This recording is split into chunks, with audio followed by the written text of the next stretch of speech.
여러분 안녕하십니까? 민주당 비상대책위원회가 지방선거 후보자의 공천 자격 기준을 강화하는 안을 의결했습니다. 특히 음주운전 처벌 전력이 있는 후보자에 대해 자격 기준을 강화하면서 유력 후보가 부적격 대상이 된 일부 선거구가 요동치고 있습니다. 보도에 이성각 기자입니다.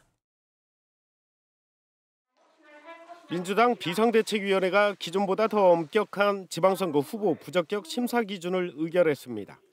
강력범죄와 성범죄, 투기성 다주택자 등 이른바 7대 기준에 따라 부적격 대상을 분류했습니다. 특히 음주운전의 경우 선거일로부터 15년 이내 3차례, 10년 이내 2차례 이상에다 2018년 12월 윤창호법 시행 이후 한 번이라도 음주운전으로 적발된 경우는 예외 없이 부적격에 포함시키기로 했습니다. 특히 오늘 의견된 것 중에 중요한 것은 윤창호법 시행 이후 음주운전 적발 시는 부적격자로 심사가 강화되었습니다.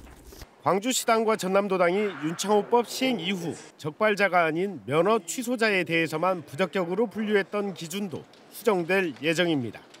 이에 따라 광주 광산구청장 유력 후보군 중 한 명의 부적격 가능성이 커지는 등 일부 선거구의 경우 선거판 자체가 흔들릴 수 있습니다. 게다가 광주시당이 적발 기간에 상관없이 3번 이상 음주운전 적발자에 대해 삼진아웃제 적용을 중앙당에 요청하면서 이 역시 변수가 될 전망입니다. 시대적인 흐름이 음주운전에 대한 경각심 고취하고 그 위험성에 대해서 국민들의 동의로 윤창호법이 통과가 된 것이기 때문에 그에 따른 규제는 시대적 흐름에 맞추는 것이고, 민주당이 음주운전 적발자에 대한 공천 배제에 이어 삼진아웃제 최종 결정 여부에 따라 지역 정치권에 미칠 파장이 만만치 않을 것으로 보입니다. KBS 뉴스 이성각입니다. 한편 광주의 한 시의원 예비 후보자가 음주운전으로 4차례 적발되고도 당의 검증을 통과했다는 지적과 관련해 민주당 광주시당은 해당 후보가 정밀심사 대상자로 엄격한 심사를 받게 된다고 밝혔습니다. 광주시당은 또 이는 시민 눈높이에 맞지 않는 사례라며 시민들께 사과한다고 밝혔습니다. 6일 지방선거 광주 전남 기초단체장 후보들을 소개하는 연속 보도입니다. 오늘은 현직 구청장과 이에 맞선 3명의 입지자들이 나선 광주 남구청장 선거와 역시 현직 군수를 포함해 민주당 4명과 무소속 후보까지 가세한 장성군수 선거 출마자들을 만나봅니다. 최혜진, 유승용 기자가 차례로 보도합니다. 광주 남구청장 선거는 현역 프리미엄을 안고 있는 김병래 현 청장 1강 구도에 3명이 도전하는 양상입니다. 중앙과 지방을 넘나드는 인적 네트워크가 강점인 김병래 현 청장은 민선 7기 시작된 사업을 안정적으로 마무리하겠다며 재선 도전에 나섰습니다. 이제 막 첫 사업을 뜬 사업도 있습니다. 우리 반다비 체육관처럼. 근데 저는 이 사업들을 꼭 처음 계획했던 그대로 남구 주민들을 위해서 멋지게 마무리하고 싶습니다. 광주시의원 재선의 김용집 광주시의회 의장은 의정활동 경험을 바탕으로 공직문화 혁신과 함께 통합을 강조하며 표밭을 다지고 있습니다.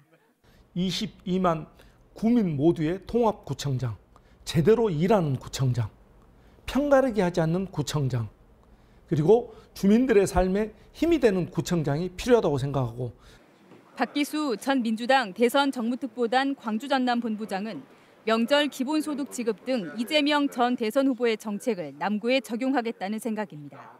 민주당의 가치를 가장 실현했던 우리 민주당의 대통령 후보 이재명 후보의 생활 정책들을 이 행정에 그대로 도입해서 실제 남구민에게 힘이 되는 그런 행정을 하고 싶다. 재선 광주시의원 출신의 임형진 전 광주신용보증재단 이사장은 의정 경험과 경제기관장 이력으로 경제구청장을 내세우며 바닥을 다지고 있습니다. 복합 쇼핑몰을 우리 남구에 제가 꼭 한번 유치해가지고 남구 시민의 삶과 더 나아가서는 우리 광주 시민의 삶에 유익한. 현 청장에 맞서 다른 후보들 간의 단일화 등이 남구청장 선거의 변수가 될 전망입니다. KBS 뉴스 최진입니다. 장성군수 선거는 현 군수를 포함 민주당 후보 4명과 무소속까지 5명이 출사표를 냈습니다. 사실상 사선 도전인 유두석 군수는 관록을 내세웁니다. 재임 기간 성과를 강조하며 고려시멘트 부지개발 등 굵직한 현안 마무리를 약속합니다. 지속적인 발전을 위해서는 검증된 군수, 유능한 군수, 위기에 관한 강한 군수가 반드시 필요하다고 생각을 합니다. 도의원 3선인 김한종 의장은 풍부한 의정활동을 강조합니다. 행정 신뢰 회복과 주민 참여로 농업과 관광, 산업 발전을 이끌겠다고 말합니다. 아주 급변한 정보의 시대에 살고 있기 때문에 또 새로운 생각들이 자꾸 보태져야지 더 긍정적으로 발전한다. 그래서 이번에는 바꿔야 한다. 청와대 행정관을 지낸 박노원 전 부군수는 다양한 경력과 젊음을 내세웁니다. 주민 참여와 화합, 변화를 강조하며 관광산업 육성과 민간 투자 유치 활성화를 약속합니다. 기업이 활동하기 좋은 그런 장소를 만들어서 젊은이들이 많이 찾는 그런 일자리를 창출하고 편가르기 없는 따뜻하고 화합한 장소를 꼭 만들고 싶습니다. 도의회 교육위원장을 지낸 유성수 후보는 젊음과 소통을 내세웁니다. 인사제도 혁신과 소통으로 농민과 자영업자 지원 강화를 약속합니다. 지속가능한 지역발전, 또 우리 국민들의 개인의 삶의 질, 이런 것들이 좀 균형이 있게 예산이나 인력 이런 것들이 뒷받침됐으면 하는 것이고요. 무소속으로 출마한 송명근 건설기술교육원 교수는 새로운 정치를 내세웁니다. 고속철도 장성역사 건설과 지하화, 고려시멘트 부지 개발 등을 약속합니다. 변화를 바라는 그런 마음들, 그런 분들이 너무 많아서 신바람 나는 즐거운 정치 문화를 한번 만들어 보겠습니다. 장성 군수 선거는 민주당 내에서 현 군수를 제외한 새 후보의 경선전 단일화 가능성도 관전 포인트입니다. KBS 뉴스 유승용입니다. 올해 시도지사와 시도교육감의 재산이 지난해보다 늘었습니다. 정부 공직자윤리위원회의 재산 공개 현황에 따르면 이용섭 광주시장의 재산은 14억 500만 원으로 지난해보다 2억 9,800만 원이 늘었습니다. 김영록 전남지사는 지난해보다 3억 1천만 원이 증가한 18억 원을 신고했습니다. 장위국 광주시 교육감은 7,900만 원이 늘어난 10억 3,100만 원을 신고했고 장서궁 전라남도 교육감의 재산 신고액은 2억 6천만 원으로 지난해보다 3천만 원이 늘었습니다. 한편 광주와 전남 지역의 고위 공직자 가운데 이동현 전라남도 의원이 가장 많은 재산을 가진 것으로 나타났습니다. 정부 공직자윤리위원회의에 신고한 이동현 도의원의 재산은 131억 3천만 원으로 가족기업의 비상장 주식이 반영됐습니다. 또한 광주시의회 임미란 의원의 재산은 보유 주식의 단가 하락으로 지난해보다 32억 원이 줄어든 50억 4,900만 원을 신고했습니다.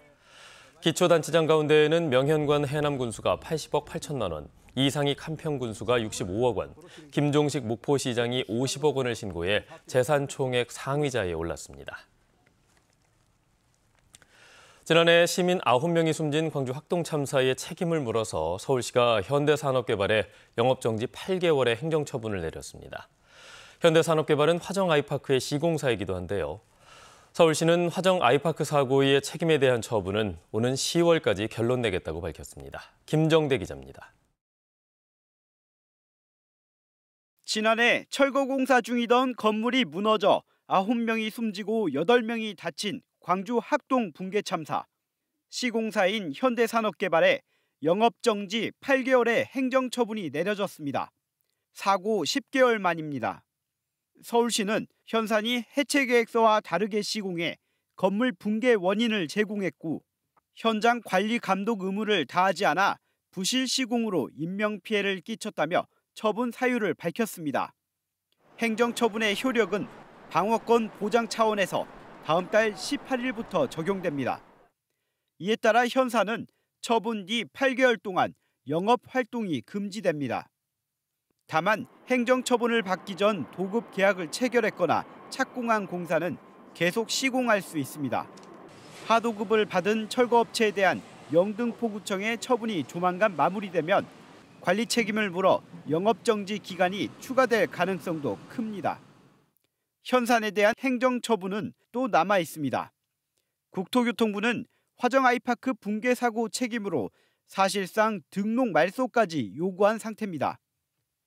시민단체는 이딴 사고를 낸 현산에 대해 서울시가 보다 무거운 책임을 물어야 한다고 강조했습니다. 단지 영업정지에 머무르지 않고 업계에서 완전 퇴출함으로써 안전을 도외시한 기업은 더 이상 우리 사회에 발붙일 수 없다는 명백한 의지를 보여줘야 한다. 서울시는 화정 아이파크 붕괴 사고 처분은 오는 10월까지 결론 내릴 계획입니다. 한편 현대산업개발은 학동 참사 책임 행정 처분에 대해 집행정지 가처분 등 법적 대응에 나서겠다고 공시를 통해 밝혔습니다. KBS 뉴스 김정대입니다.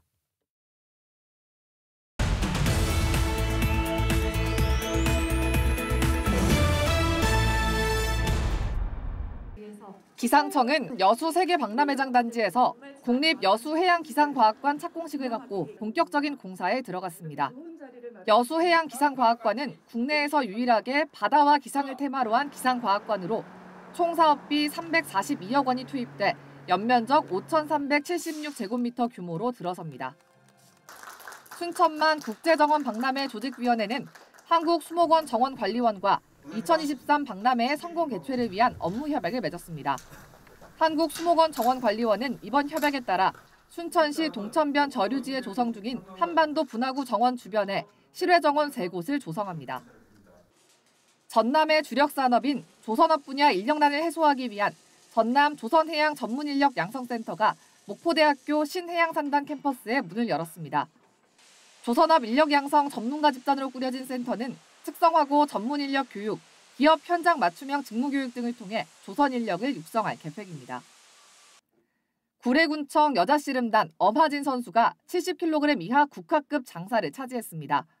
엄하진 선수는 최근 거제에서 열린 장사씨름대회 국가급에서 우승하며 개인 통산 5번째 장사에 올랐습니다. 지금까지 단신브리핑이었습니다. 광주와 전남 지역의 코로나19 신규 확진자가 다시 2만 명대를 이어가며 좀처럼 줄어들지 않고 있습니다. 광주에서는 요양시설과 지역 내 산발적인 감염으로 어제 오후 6시를 기준으로 11,100여 명이 확진돼 일주일 전과 비슷한 수준을 보였습니다. 전남은 순천에서 2,500여 명이 확진되는 등 어제 오후 5시까지 12,600여 명이 추가됐습니다. 이에 따라 누적 확진자는 전남이 37만 명을 넘겼고 광주는 36만 명에 육박했습니다. 전라남도는 최근 소아 코로나 확진자 발생이 늘어남에 따라 오늘부터 사전 예약을 완료한 5세에서 11세 소아들을 대상으로 코로나19 예방접종을 시작한다고 밝혔습니다. 대상은 출생 연도를 기준으로 2010년생 중 생일이 지나지 않은 소아부터 2017년생 가운데 생일이 지난 소아까지입니다. 전라남도는 일반 소아는 자율 접종을 시행하지만 면역 저하자와 당뇨, 비만, 만성호흡기 질환 등 중증 위험이 큰 고위험군 소아는 예방접종을 적극적으로 권고한다고 밝혔습니다.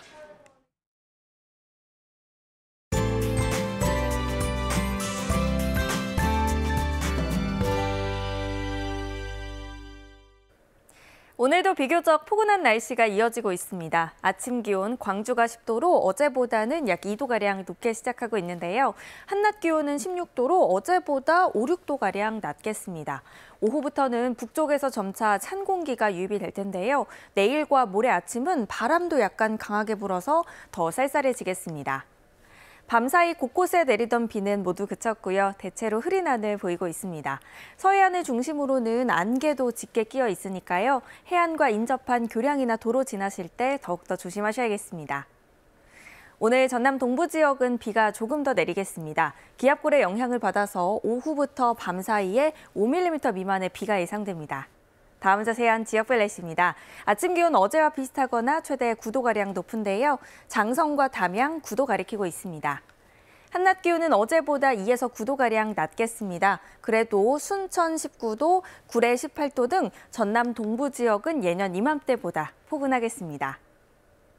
목포의 낮 최고 기온 13도로 어제보다 약 8도가량 낮겠고요. 강진과 장흥 17도가 예상됩니다.